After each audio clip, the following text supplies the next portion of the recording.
Preguntas acerca de misiones.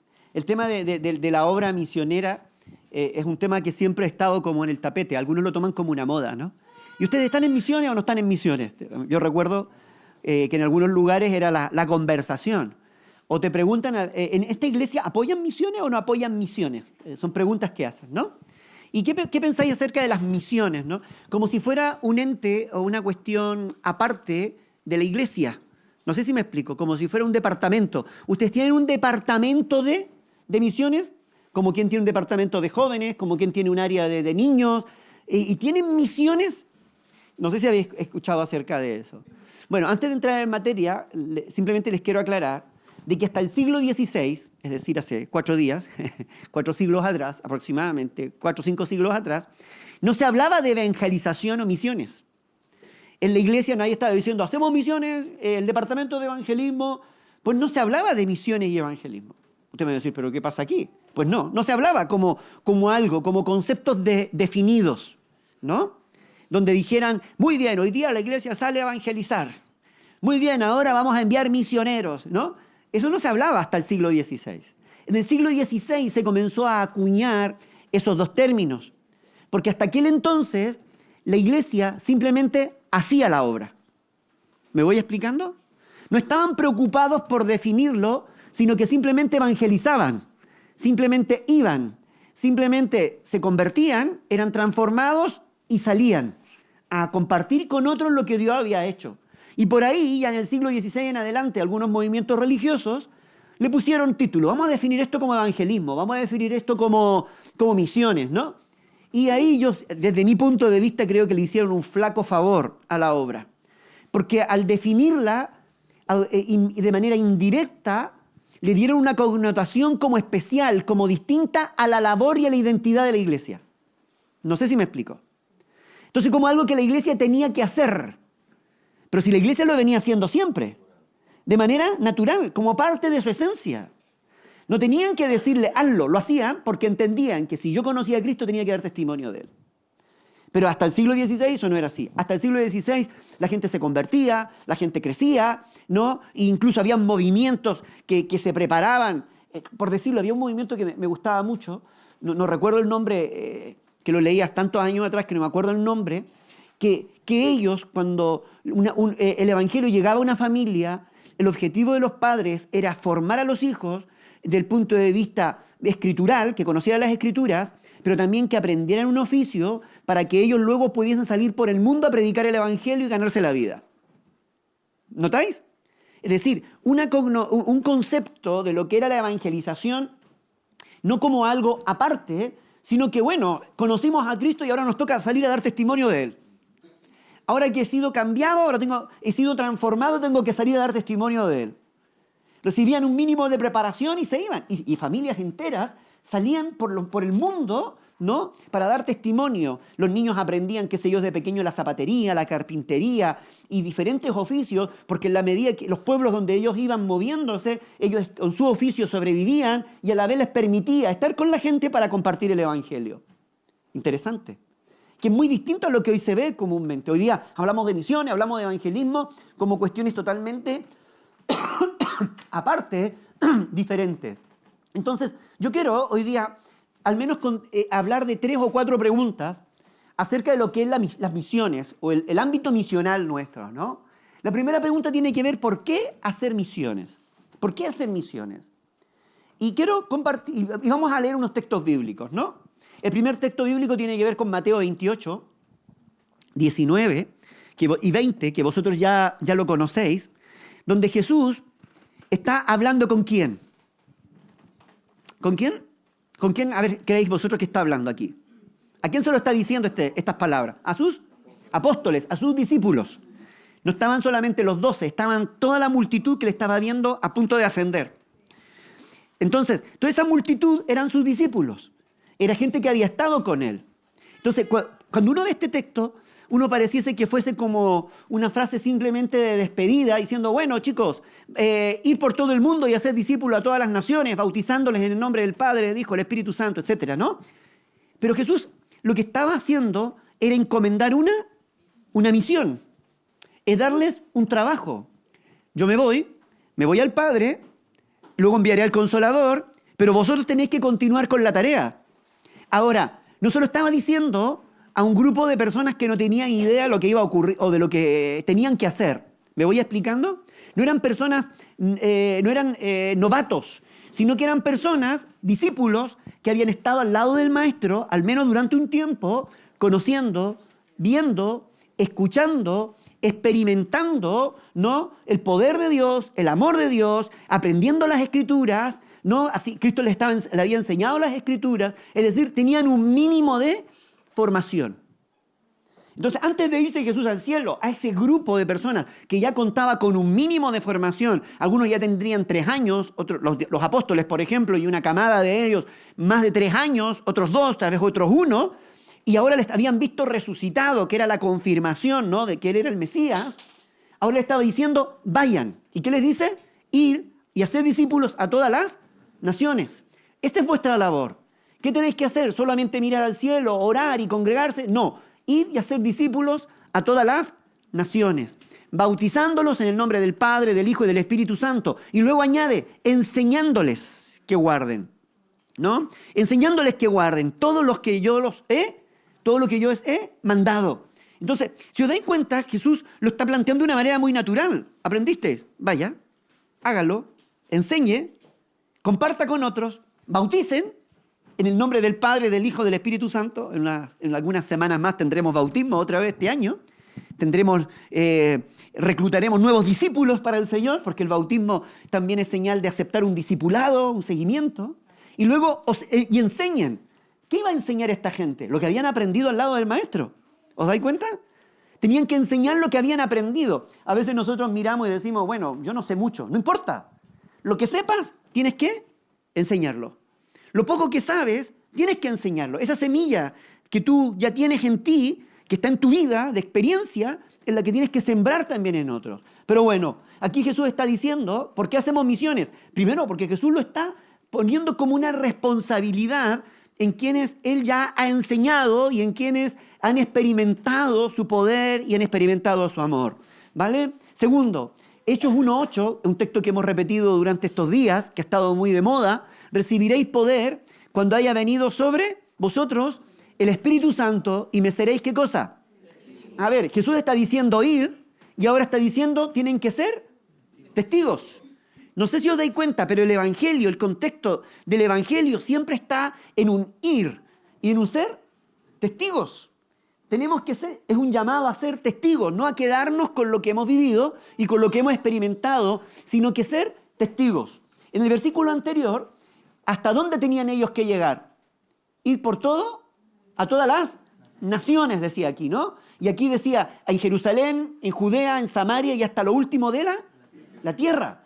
Automáticamente Dios está dando un límite, ¿no? Está diciendo, mira, yo quiero que sean testigos más allá de vuestras fronteras. Está dando una visión, está encargando una comisión con una visión amplia, ambiciosa, que va más allá de lo que nosotros estamos acostumbrados. ¿Cómo que rompe esto los modelos? Porque por lo general las comunidades de iglesia viven muy ensimismadas. Esta es nuestra congregación, vengamos al culto, hagamos culto, adoremos a Dios y crezcamos y seamos felices buscando a Dios y experimentemos el poder del Espíritu Santo y seamos llenos de los dones y conozcamos de la Biblia y como que siempre está apuntando hacia adentro. Pero si te das cuenta desde un principio, Jesús ¿hacia dónde está empujando siempre? Hacia afuera, hacia afuera, hacia afuera. No importa cuánto tú sepas, pero hay que sacarlo afuera. No importa cuánta experiencia tú tienes, pero hay que sacarlo afuera. El Espíritu Santo nos impulsa siempre afuera. Todas las naciones, aquí Judea, Samaria, hasta lo último de la tierra, para ser testigos, y fueron todos llenos del Espíritu Santo, comenzaron a hablar en otras lenguas, según el Espíritu les daba que hablasen. ¿Sí? ¿Está bien? Muy bien. Les daba que hablasen, y estaban atónitos, maravillados, diciendo, mirad, ¿no son galileos todos estos que hablan? ¿Cómo pues les oímos nosotros hablar cada uno en nuestra lengua en la que hemos nacido? ¿Cómo le escuchamos hablar? ¿Os dais cuenta que el Espíritu Santo cuando desciende sobre ellos, ¿para qué los capacita? Para que den testimonio, para que hablen las maravillas de Cristo, ¿cierto? Y puedan llegar con el mensaje a las personas en su propia lengua. Y para que la gente tenga la oportunidad de escuchar las maravillas de Dios en su propia lengua. Si os dais cuenta, tanto Jesús como la venida del Espíritu Santo siempre tiene un enfoque hacia afuera. Siempre tiene un enfoque diverso también, a todas las naciones. Que cada persona reciba el mensaje en su propia lengua. ¿Habían escuchado hablar de Moldavia?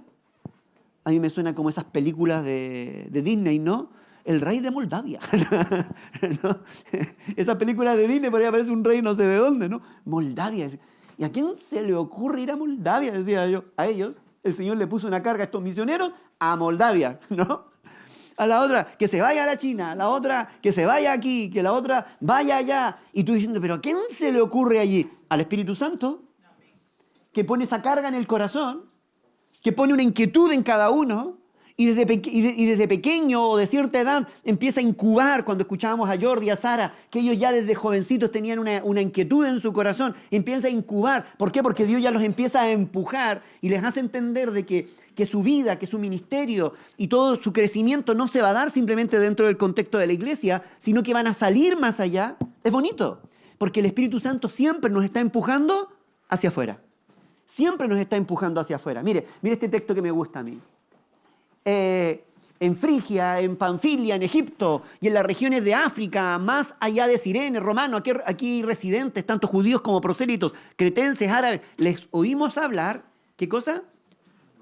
En nuestras lenguas, las maravillas de Dios. La palabra había llegado a cada uno en su propia lengua. Y Saulo asolaba la iglesia. Este capítulo es fuerte. Asolaba la iglesia y entrando en casa por casa arrastraba a hombres y a mujeres y los entregaba en la cárcel, dice, ¿no? Se imaginan a Pablo ahí yendo puerta por puerta, golpeando a ver a quién se llevaba, ¿no? Habían recién matado a Esteban, ¿vale? Y dice, pero los que fueron esparcidos, ¿qué es lo que hacían? Iban por todas partes, ¿qué cosa?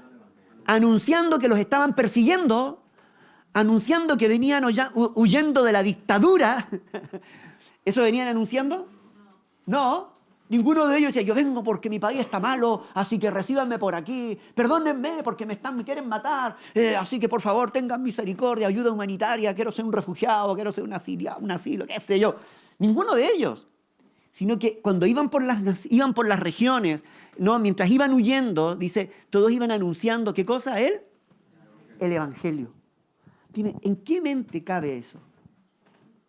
Que alguien que va huyendo, porque hay una persecución, porque se lo quieren cargar, porque lo quieren matar, lo único que piensa mientras huye es anunciar el Evangelio. ¿Habéis pensado en eso? Es una locura. Bueno, esa es la locura en la cual estamos nosotros insertos, ¿no? Porque a nadie se le ocurre que una persecución alguien lo único que diga es, oye, mira, está Cristo, Cristo el resucitado, esto o aquello, ¿no? Conoce a Jesús y comienzan a orar por la gente en las casas que les reciben. A lo mejor entran, oran por los alimentos. Y dicen, ¿por qué estás orando? ¿Qué sé yo? Y empiezan a ver muestras, ¿no? Allí de la diferencia que hay en ello. Y se da de una manera natural. ¿Se dan cuenta que se da de una manera natural? Ellos no dicen, vamos a salir a evangelizar. No, ellos estaban huyendo. Pero en medio de la persecución, hicieron lo que siempre habían hecho o lo que sabían hacer mejor. ¿Qué es lo que era? Hablar de Jesús, de predicar de Jesús, de anunciar el Evangelio. ¿Qué es lo que sabes hacer mejor? Qué interesante, ¿no? ¿Qué es lo que siempre nos fluye de manera natural? O debiera fluirnos de manera natural. Es hablar el Evangelio, es hablar de Cristo. Y que las instancias o las oportunidades que se nos dan, que las puedan ser siempre usadas para que la gente le conozca a Él. Entonces dice, Felipe, descendiendo a la ciudad de Samaria, les predicaba a Cristo. Felipe incluso, recordar que había recién sido nombrado diácono allí en la iglesia, ahora no, él desciende en parte de esta huida y allí en Samaria comienza a hablar de Cristo también el Señor. Entonces la iglesia se mueve en un contexto de evangelización, se mueve en un contexto misional, va cumpliendo una misión. Cada uno se siente responsable de compartir de lo que había recibido, de lo que había experimentado, de lo que había vivido al lado del maestro. Me gusta esto porque dice un escritor, Richard Harverson, que el evangelismo nunca pareció ser un problema en el Nuevo Testamento. Nunca. En el Nuevo Testamento uno nunca ve a la gente haciendo planes de evangelización. Simplemente evangelizaba. ¿Sí? ¿Por qué? Porque el Evangelio no es concebido como algo aparte de nosotros, sino que es concebido como algo inherente a nuestra vida. Un cristiano debe evangelizar. Un cristiano, un buen hijo de Dios, no necesita un programa para hablar de Cristo, no necesita que se monte un evento para hablar de Cristo, sino que cada situación es una oportunidad para hablar de Cristo.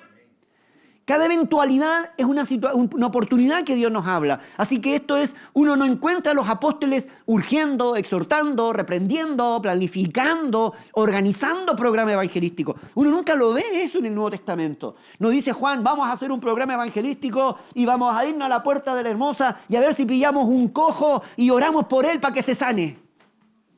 No, ellos iban pasando, había un cojo, oraron por él y se sanó, ya está.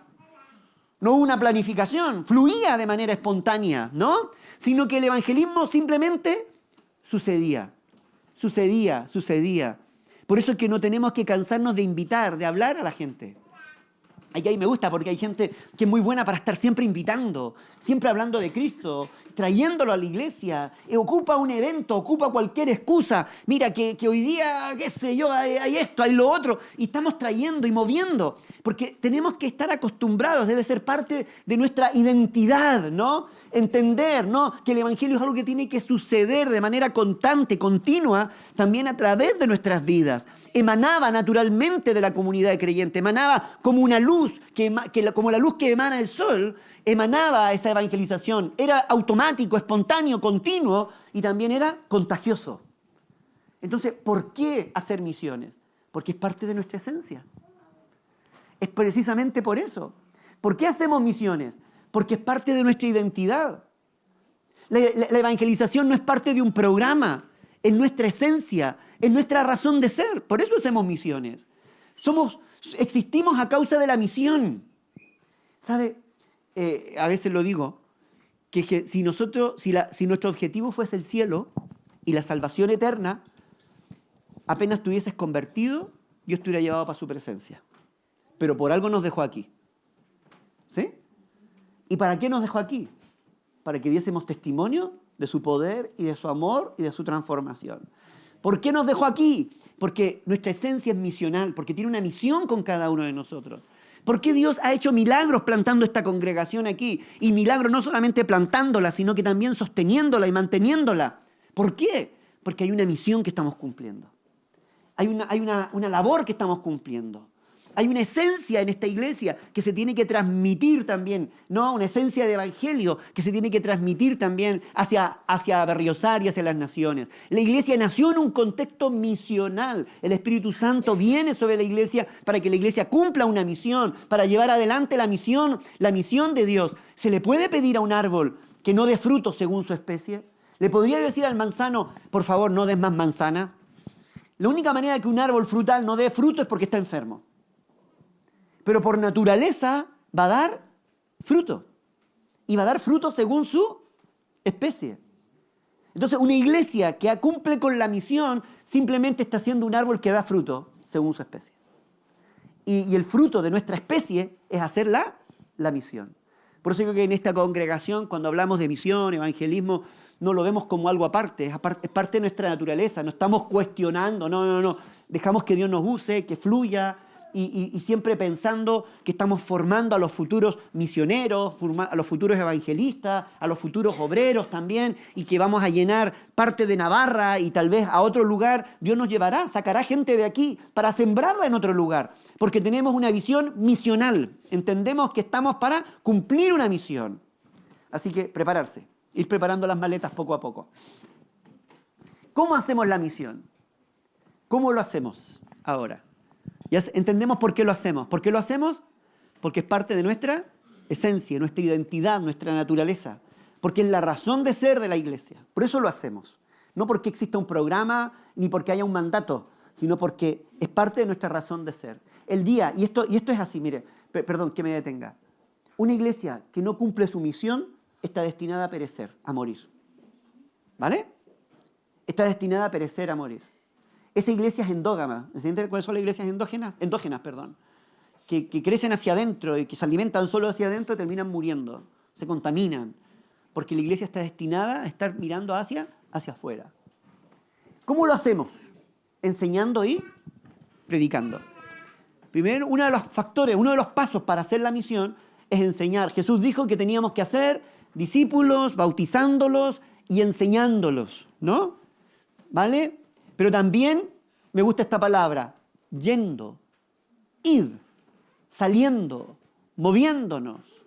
Y me gusta la palabra yendo, porque no está hablando que un día yo voy a salir, sino que habla de que diariamente estamos yendo.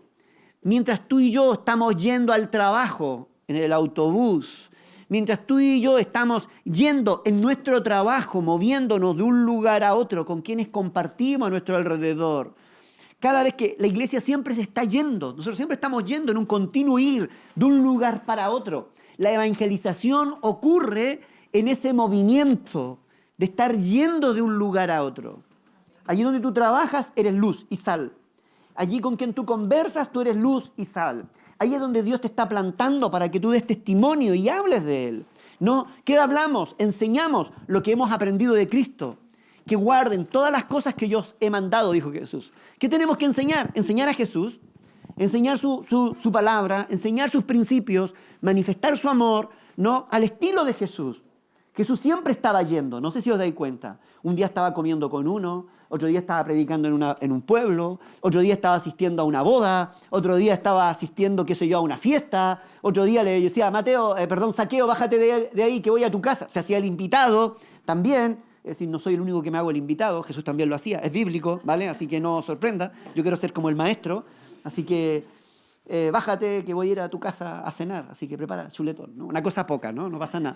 Pero bueno, Jesús buscaba las instancias porque estaba yendo de un lugar a otro, ¿no? Y mientras iba, ocurrían cosas. Venía una mujer que le tocaba, y que tenía flujo de sangre y le tocaba. Mientras iba, venía el centurión y le decía, sana a mi siervo que está enfermo, y a la distancia sanaba. Otras veces él iba hasta donde estaba el enfermo y resucitaba, qué sé yo, a la chica que estaba muerta, Talita Cumi le decía, ¿no? A ti te digo, levántate. Cosas así, mientras iba. Entonces tú mientras vas, la iglesia está llamada. ¿Cómo hacemos la misión? Mientras vamos en nuestro diario vivir, pero también mientras vamos más allá de nuestras fronteras. ¿Te das cuenta? Y la idea es que podamos movernos también más allá de nuestras fronteras, con el fin de enseñar, con el fin de predicar y con el fin de hablar de Cristo. Otro aspecto, como hacemos la misión, es la oración, orando. Estamos orando, ¿no? Hemos orado por misiones. Yo buscaba textos acerca de la oración y me encontré con varios y escogí algunos. Perseverad en la oración, dice, velando en ella con acción de gracias, orando también al mismo tiempo por nosotros. ¿Para qué? Para que el Señor nos abra puertas para la palabra a fin de dar a conocer el misterio de Cristo. Es decir, cuando oramos, uno de los motivos por los cuales orar es, Señor, abre puertas. Cuando oramos por los misioneros que están trabajando, Cristian, ábrele puertas a Cristian, ábrele puertas a Jordi, a Jenny, ábrenos puertas a nosotros aquí también. Cuando nos levantamos por la mañana y oramos, Señor, mientras vamos a nuestro trabajo y estamos en nuestro trabajo, abre puertas para el Evangelio. ¿Os dais cuenta de que para que se abran puertas hay que orar? Que hay puertas que no se abren si no es a través de la oración. Y tal vez no se han abierto puertas porque tú no has orado en ese sentido. Vamos por la vida y ya se abrirá. No, ora de manera intencional, ora con un propósito, ora con el deseo de que Dios te abra una puerta para que des testimonio de Él. Entonces, oramos. ¿Para qué? Para que oramos en el nombre de Jesús, para que Él nos abra puertas, ¿no? Para la palabra, a fin de dar a conocer a Cristo, por el cual también yo estoy preso, dice, ¿no? Para que lo manifieste, ¿no? Como debo hablar. No solamente hablar de Cristo, sino que dame palabra para hablar de ti como corresponde. Son un poco torpes a veces, uno dice, pero ¿cómo le hablo? Dice uno, ¿no? Es que yo no sé cómo hablarle. No pasa nada. Aquí dice, para que le manifieste como debe hacerlo, como debo hacerlo. Dios no solamente te abre la puerta, sino que también nos enseña cómo hablarle a otros, ¿no? Cómo hablarle a fulano, a mengano, que tiene sus características, sus peculiaridades. Dios nos enseña cómo hablarles. Así que por un lado hablamos en ese. Oren también para que el mensaje del Señor, ¿qué cosa? Se difunda rápidamente. que se difunda. No solamente que se abra la puerta, sino luego que avance rápidamente. Con rapidez, con urgencia, vamos a llamarlo de alguna manera. Yo siempre digo, Señor, que tu evangelio se difunda rápido aquí en Berriozar. Vamos a cumplir 15 años, queremos ir más rápido, Señor, que crezca más rápido, ¿no? Pero que crezca más rápido también allí donde están nuestros misioneros trabajando. No solamente abre la puerta, sino que se difunda el mensaje, que sea honrado en todo lugar allí, ¿no? Como cuando les llegó a ustedes. Oren también para que seamos, ¿qué cosa? Rescatados.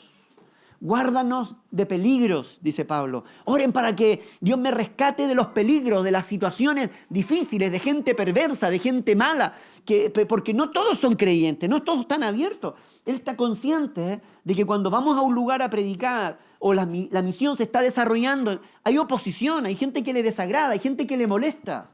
Hay vecinos que se enfadan, que presentarán tal vez demanda, ¿no? Y se opondrán al evangelio, ¿no? Pero frente a ello, ¿qué es lo que hay que hacer? Orar para que Dios ponga la gracia, ¿no? Y luego el versículo 3, pero el Señor es fiel, Él nos fortalecerá y nos protegerá de Él. Orar para que Dios nos proteja de todo ataque del diablo, que el diablo no se salga con la suya, que el enemigo no saque ventaja aquí en las situaciones que se están viviendo, en este contexto de la misión. El único que se enoja cuando hacemos la misión es Satanás. Desde que, siempre que damos un pasito más adelante, siempre ocurren cosas, siempre se mueve algo raro en el ambiente. Desde que empezamos a planificar irnos a Holanda, ya algo raro empezó a pasar aquí, ¿no? Yo digo, no le vamos a dar lugar al diablo, no le vamos a dar lugar al diablo, no le vamos a dar lugar al diablo, ¿no? Porque el diablo quiere entrometerse para que nosotros no cumplamos con la misión. Y se opone, ¿no? Con pensamientos, se opone con acciones, se opone de alguna manera para entorpecer, poniendo palos en las ruedas, como decimos nosotros a veces, ¿no? Para entorpecer de que no se cumpla la misión. Pero, ¿saben? A Cristo le encanta que cumplamos la misión. Entonces, como a Cristo le encanta que cumplamos con la misión, Él siempre nos va a dar la victoria, nos va a dar la salida, ¿no? va a orar el milagro que necesitamos para que la misión pueda ser llevada a cabo, pueda llevar adelante. Así que oramos para que el evangelio se difunda rápidamente, para que los que evangelizan y cumplen la misión sean rescatados, pero también para ser protegidos, ¿no? Según 2 de Tesalonicenses 3, ¿no? Hechos 13:2. ¿Para qué oramos? Mire, qué lindo este texto, ¿no? Ministrando estos al Señor y ayunando, dijo el Espíritu Santo, ¿qué cosa? Apartadme a Bernabé y a Saulo para la obra a que los he llamado. Entonces, ayunando y orando, les impusieron las manos y los despidieron. ¿Por quiénes oramos? También por los que salen, por los que van. Los cubrimos en oración, no solamente pedimos que proteja, sino que también cuando Dios va separando, cuando Dios va enviando equipos, vamos a llamarlo. Ahora, esto es una cuestión bien interesante. Esto ocurrió en la iglesia de Antioquía. Esta es una iglesia nueva, vamos a llamarlo, en comparación con la de Jerusalén. Esta iglesia de Antioquía es una iglesia que creció producto de la misión. ¿Se acuerdan los versículos, el capítulo 8, cuando dijimos que los que fueron esparcidos fueron hablando? ¿Cierto? Venían huyendo y estaban hablando. Y ahí aparece Felipe que baja a Samaria. Pero luego, muchos de estos que venían huyendo llegaron a Antioquía y hablaron también allí el evangelio, en medio de su persecución, y se formó la iglesia de Antioquía. Qué interesante. Porque la iglesia de Antioquía no se formó porque la iglesia de Jerusalén haya dicho, vamos a andar misioneros a Antioquía. No. Se formó de manera espontánea, producto de gente que venía huyendo de algo. Pero allí Dios formó una iglesia. Y esta iglesia, lo único que aprendió es, a los pies de Pablo y Bernabé, fueron los que le enseñaron, seguramente ellos lo único que aprendieron fue a amar a Dios, servir a Dios, honrar a Dios y abrirse a lo que el Espíritu Santo tenía para ellos. Y cuando Dios decidió empezar con las incursiones misioneras, entre comillas, ¿de dónde sacó gente Dios? De Antioquía. No de Jerusalén, sino que de Antioquía. Es fuerte, es muy bonito eso. Porque podríamos decir, ¿dónde estaba la gente más preparada? ¿Dónde estaba la gente con más conocimiento bíblico? ¿Dónde estaban las escuelas de teología en aquella época? En Jerusalén. Pero Dios dijo, no los voy a sacar de Jerusalén. Vamos a sacar de Antioquía. ¿Y a quién vamos a sacar? A Pablo y a Bernabé. Vamos a sacar a 2 personas que han sido los fundadores. Vamos a sacar a 2 personas que tienen un corazón especial, diferente, que ya se habían movido de Jerusalén hasta Antioquía, habían roto esos lazos, vamos a decirlo, habían tenido la capacidad de ir más allá y ahora ellos estaban dispuestos. Dios los mira y le dice, vale, ahora apártenmelo. ¿Y qué hace la iglesia? Impone las manos y los envía. Va a llegar el día en que nosotros vamos a orar por los nuestros también. Le impondremos las manos, ¿no? Y si no se quieren ir, los vamos a echar, pero igual, de alguna manera le impondremos las manos. ¿Te imaginas a uno? ¿No? Yo no me quiero ir. Te vas de aquí, hombre, en el nombre de Jesús. Que Dios nos mostró a todos que tenías que irte. A los caníbales, ¿no? Le vamos a decir nosotros. Y no vuelva hasta que estén los huesos. La verdad. No. Pero va a ser muy bonito ese tiempo, va a llegar ese momento. Pero el próximo domingo ya os anuncio que al menos vaya a tener que orar por 8. Que vamos a hacer un viaje de 7 días y vamos a volver. Tranquilo, que volvemos, ¿eh? Pero la iglesia va a tener que orar por nosotros. ¿Por qué? Porque la iglesia envía, es parte de este proceso. Así que nosotros nos pondremos aquí adelante, los 8, y los hermanos pasarán y orarán, igual que este modelo, y dirán, Señor, llévalos y tráelos en una semanita más, ¿no? Llévalos, cuídalos, guárdalos y tráelos. ¿Ah? Y déjalos. ¿No? Y que encuentren novio. No. Esa es otra cosa, es otro capítulo. Pero bueno, le impusieron las manos y los despidieron. ¿Se dan cuenta que todo cubierto por oración? Oramos para enviar, oramos para que Dios abra puertas. No te resistas a la voz del Espíritu, hermana. Oramos por lo que Dios va a hacer. Qué bonito, ¿no? Cómo cubrimos todo también con oración. Entonces, primero yendo y enseñando, también orando al Señor. La segunda forma es ofrendando. Romanos 15, 23 dice, ahora que terminé mi trabajo en estas regiones, dice Pablo, y después de todos estos largos años de espera, tengo mucho deseo de ir a verlos, le dice a la iglesia en Roma, ¿no? Estoy pensando viajar a España, le dice, ¿no? Estoy pensando viajar a España. Cuando lo haga, me detendré en Roma. Voy a pasar allí a verles, a tomarme un café con ustedes, ¿no? Y luego de disfrutar de la compañía de ustedes, ¿no? Y por un breve tiempo, podrán ustedes ayudarme con lo necesario para mi viaje. ¿Habían visto ustedes? Bueno, en el Nuevo Testamento hay muchos pasajes que hablan de cómo Pablo llegaba a un lugar y él le ayudaban para ir al viaje. O si no, él escribía, va a llegar fulano de tal a tu casa, encamínalo hasta el otro lugar. Es decir, tú págale el viaje, dale para el viaje, dale el alimento, cómprale todo, con tal que tú encárgate de llevarlo al otro lado. Interesante.